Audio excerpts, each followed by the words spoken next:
2 amis pour la vie. Il était une fois, parce qu'une fois ça suffit bien, il était donc une fois un papillon qui avait envie de voyager. Par une belle journée ensoleillée, il s'envola pour prendre des vacances dans un pays plus chaud que celui où il habitait. Mais, par erreur, il prit la direction du pôle Nord. J'ai oublié de dire qu'il n'avait pas du tout le sens de l'orientation. Il voleta longtemps vers le nord. Il se perdit, puis chercha à nouveau son chemin. Mais voilà, il se retrouva au pôle Nord. Là, fatigué et tremblant de froid, le pauvre papillon atterrit sur la banquise et s'évanouit. Un ours blanc passait par là.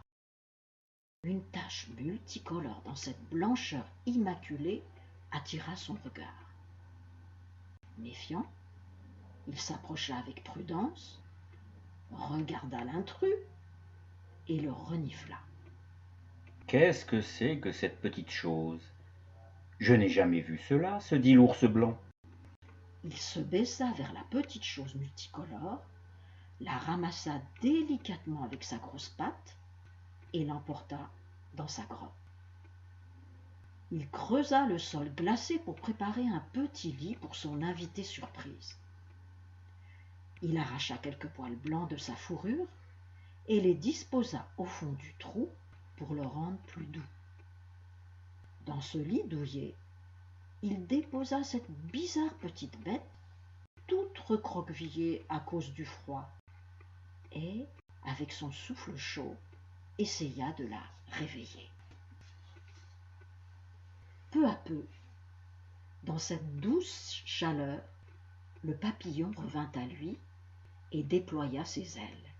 « Où suis-je » Tout bas, il se dit « Oh là là, que ça sent mauvais! Mais c'est insupportable cette odeur de poisson. Je vais m'évanouir à nouveau. »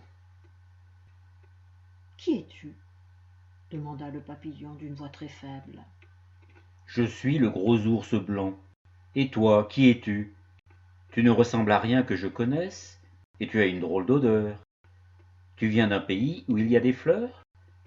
Quel est ton nom? » Et de son côté, l'ours pensait: « Pouah, l'odeur des fleurs, c'est bon pour les ours bruns. » « Je m'appelle Papillon. Je te remercie de m'avoir sauvé la vie. » Et tout bas, « Oh là là, qu'est-ce que ça pue ici! J'ai pas l'habitude de l'odeur de chez toi.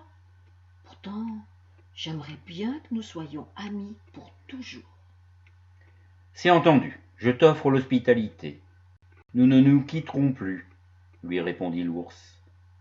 Dans sa tête, il se dit: « Bon, je finirai bien par m'y habituer à cette odeur de fleurs. » « Ah, mais je crois que c'est impossible. Je ne peux vivre dans ton pays. Il y fait trop froid, » lui rétorqua le papillon. « Je pense que j'ai une solution, dit le gros ours après avoir réfléchi. Demain, nous irons voir la fée des glaces dans son palais sous la montagne. Elle nous aidera, mais d'abord, repose-toi. » La suite, la prochaine fois.